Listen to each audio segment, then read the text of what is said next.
Well, a little warning would have been nice.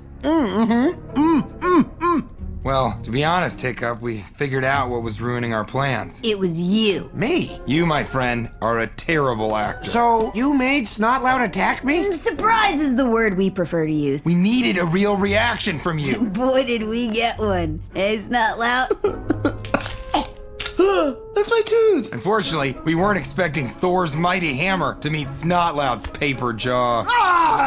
So, okay, you do realize if Barf and Belch had actually tried to save me, Snotlout would have been roasted alive. Yeah, we took that into account in our risk assessment.